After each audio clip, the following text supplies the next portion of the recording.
आज की इस वीडियो में हम निष्ठा ऑनलाइन प्रशिक्षण के मॉड्यूल 12 विज्ञान का शिक्षण शास्त्र की गतिविधि 2, गतिविधि 4 और मेन प्रश्नोत्तरी को सॉल्व करेंगे।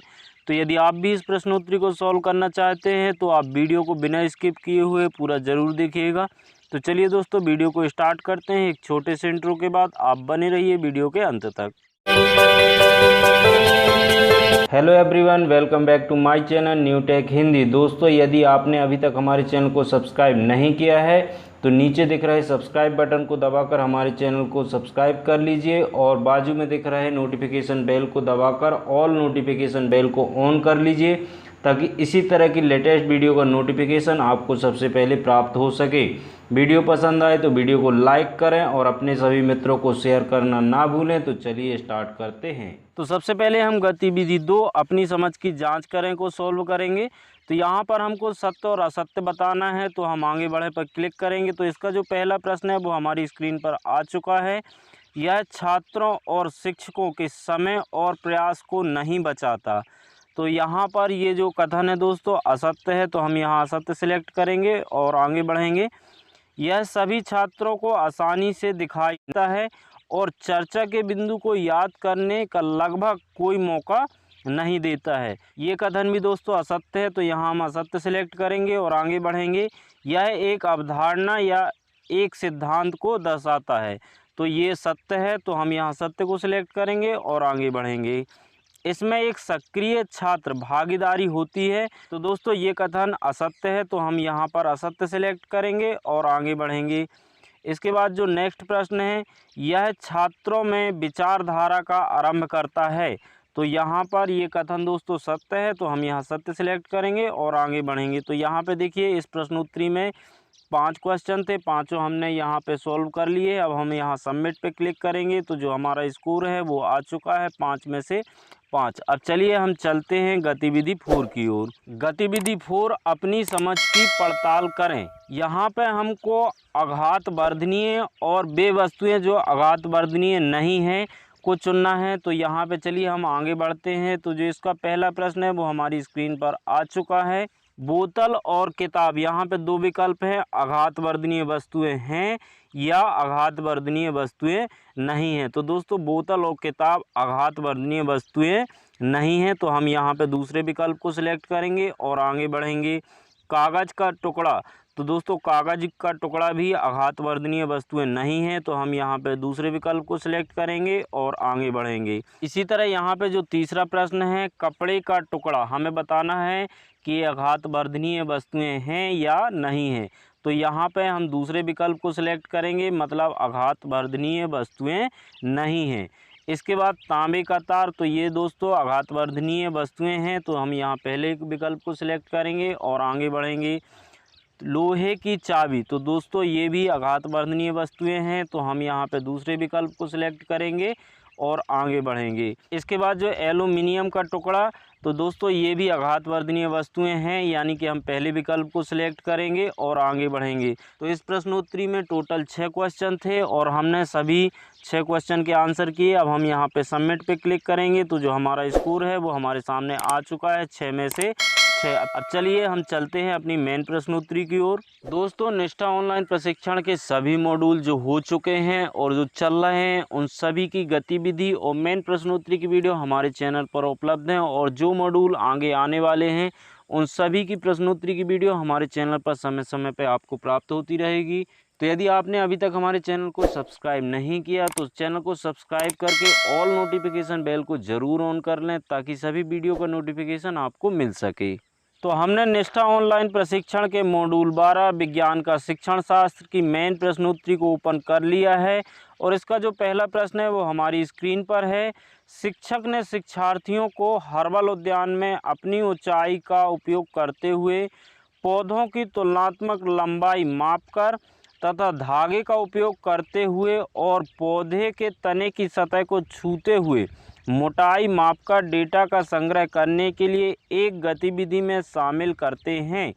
इस गतिविधि को करने के दौरान शिक्षार्थी कौन सी विज्ञान प्रक्रिया कौशल से गुजरेंगे, निम्नलिखित को देखें। तो यहाँ पे दोस्तों 3 विकल्प दिए हुए हैं और 3 में से हमको बताना है कि कौन कौन सी प्रक्रिया से वो गुजरेंगे। तो पहला है लंबाई का तुलनात्मक माप, दूसरा है स्पर्श अनुभव के माध्यम से अवलोकन और तीसरा है धागा और स्केल का उपयोग कर सटीक माप। निम्नलिखित में से सही विकल्प चुनें। तो अब यहाँ पर हमको विकल्प का चयन करना है। तो दोस्तों यहाँ पे जो ये तीनों विकल्प दिए हुए हैं ये तीनों सही हैं, अर्थात इसमें से जो हमारा दूसरा विकल्प है 1, 2 और 3 सही हैं। हम ये इसको सिलेक्ट करेंगे और आगे बढ़ेंगे। प्रश्न है, शिक्षक ने छात्रों को नोटबुक में अपनी पसंद के पौधों के स्केच बनाने और उसे रंगने, चित्र लेने और कोलाज बनाने के लिए एक गतिविधि में शामिल किया। इस गतिविधि के माध्यम से शिक्षक निम्नलिखित मुख्य अवधारणाओं में से शिक्षार्थियों के बीच निर्माण करने की कोशिश कर रहा है। यहाँ पे दोस्तों इस प्रश्न का जो सही आंसर है वो है पहला विकल्प, यानी पौधों की प्रवृत्तियों में विविधता। दोस्तों यहाँ पे मैं बता दूं कि विकल्पों का क्रम बदल सकता है, इसलिए आपको विकल्पों का क्रम याद नहीं रखना है, सिर्फ आपको जो मेन आंसर है वो याद रखना है। जैसे कि यहाँ पे पौधे की प्रवृत्ति में विविधता। तो चलिए हम इसको सिलेक्ट करते हैं और आगे बढ़ते हैं। अगला प्रश्न है, विभिन्न पौधों की प्रवृत्तियों के डेटा संग्रह के लिए कक्षा 6 के छात्रों के साथ एक शिक्षक द्वारा संचालित हर्बल उद्यान में प्रकृति की सैर के दौरान विशेष शिक्षक ने निष्कर्ष निकाला कि कुछ शिक्षार्थियों ने गुलाब के पेड़ और सुनहरे सेब को झाड़ी बताया। शिक्षक का उद्देश्य इस प्राकृतिक भ्रमण गतिविधि के माध्यम से शिक्षार्थियों में निम्नलिखित में से कौन सी दक्षता का विकास करना है। तो यहाँ पे दोस्तों 4 विकल्प दिए गए हैं और इन चारों में से एक विकल्प सही है। तो दोस्तों इस प्रश्न का जो सही आंसर है वो है इसका पहला विकल्प, यानी शिक्षार्थी पौधों को उनकी प्रवृत्तियों के आधार पर वर्गीकृत करने में सक्षम होंगे। तो चलिए हम इसको सिलेक्ट करते हैं और आगे बढ़ते हैं। अगला क्वेश्चन है, आप नीचे दी गई गतिविधि छात्रों के समक्ष प्रदर्शित कर रहे हैं। प्याज को काटकर पानी में मिला दिया, अब यह जल धनात्मक लिटमस परीक्षण दिखाएगा, इसके कारण का अध्ययन करते हैं। तो दोस्तों यहाँ पे 4 विकल्प हैं और हमारा जो सही आंसर है वो है दूसरा, यानी अम्ल उस विलयन में बनता है जो नीले लिटमस को लाल कर देते हैं। तो चलिए हम इसको सिलेक्ट करते हैं और आगे बढ़ते हैं। अगला क्वेश्चन है, छात्रों से कहा जाता है कि प्रोटीन से बने विभिन्न रेशों के बारे में जानकारी एकत्रित करें। निम्न में से किसके बारे में वे जानकारी एकत्रित करेंगे।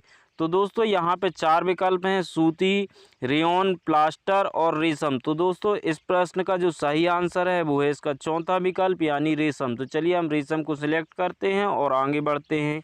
दोस्तों निष्ठा ऑनलाइन प्रशिक्षण के सभी मॉड्यूल की डिजिटल डायरी हमारी वेबसाइट न्यू टेक हिंदी पर उपलब्ध हैं और इन डायरियों को आप वहां से कैसे डाउनलोड कर सकते हो, डाउनलोड की लिंक आपको कहां पर मिलेगी, इन सभी की जानकारी हमने अपनी पिछली वीडियो में बताया था और उस वीडियो की लिंक आपको ऊपर आई बटन पर और वीडियो के नीचे डिस्क्रिप्शन बॉक्स में मिल जाएगी। आप वहां से जाकर इन डिजिटल डायरियों को डाउनलोड कर सकते हो। कक्षा में घोल के बारे में चर्चा करते हुए आप एक विद्यार्थी को पानी में किसी पदार्थ को डालने के लिए आमंत्रित करते हैं। पदार्थ की निश्चित मात्रा को जोड़ने के बाद वह पात्र के नीचे दिखाई देने लगता है। आप छात्रों से कौन से निष्कर्ष की अपेक्षा करते हैं। तो दोस्तों इस प्रश्न का जो सही आंसर है वो है इसका पहला विकल्प, यानी घोल संतृप्त हो जाएगा। तो चलिए हम इसको सिलेक्ट करते हैं और आगे बढ़ते हैं। आप छात्रों को यह महसूस करने में मदद करना चाहते हैं कि सभी ध्वनियाँ मनुष्य के लिए श्रव्य नहीं हैं।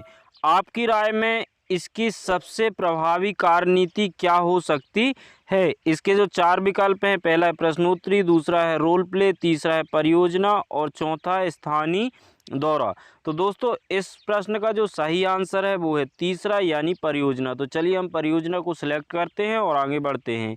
अगला प्रश्न है, ध्वनि उत्पन्न करने के विभिन्न तरीकों का परिचय कराने के लिए पड़ोसी कक्षा के एक शिक्षक अपने विद्यार्थियों को किसी भी तरीके से ध्वनि उत्पन्न करने का अवसर देने की योजना बना रहे हैं, लेकिन आप यह नहीं चाहते कि आपके छात्र अशांत हों। आप उस शिक्षक को क्या करने की सलाह देंगे। तो यहाँ पे 4 विकल्प दिए हुए हैं और दोस्तों इस प्रश्न का जो सही आंसर है वो है चौथा, यानी विद्यार्थियों को गतिविधि करने के लिए सभी कक्षाओं से दूर खेल के मैदान में ले जाएं। तो चलिए हम इसको सिलेक्ट करते हैं और आगे बढ़ते हैं। अगला प्रश्न है, मीरा अपनी कक्षा में एक दृष्टिबाधित छात्रा है, निम्नलिखित में से कौन सा दृष्टिकोण आप उसका समावेश सभी गतिविधियों में सुनिश्चित करने के लिए अपनाएंगे। तो दोस्तों इस प्रश्न का जो सही आंसर है वो है चौथा, सभी दृष्टिकोणों का मिश्रण। तो चलिए हम इसको सिलेक्ट करते हैं और बढ़ते हैं अगले प्रश्न की ओर। भारत में स्कूली शिक्षा के किस चरण में विज्ञान को एक अलग विषय शास्त्र के रूप में शुरू किया जाता है। इसके जो 4 विकल्प हैं, उच्च प्राथमिक, प्राथमिक, माध्यमिक या उच्च माध्यमिक। तो दोस्तों इस प्रश्न का जो सही आंसर है वो है पहला विकल्प यानी उच्च प्राथमिक। तो चलिए हम इसको सिलेक्ट करते हैं और आगे बढ़ते हैं। तो यहाँ पे देखिए दोस्तों इस प्रश्नोत्तरी में 10 क्वेश्चन थे, 10 के हमने आंसर कर दिए हैं। अब यहाँ पर जो सबमिट का बटन दिख रहा है, हम सबमिट पे क्लिक करेंगे तो जो हमारा स्कोर है वो हमारे सामने आ चुका है 10 में से 10।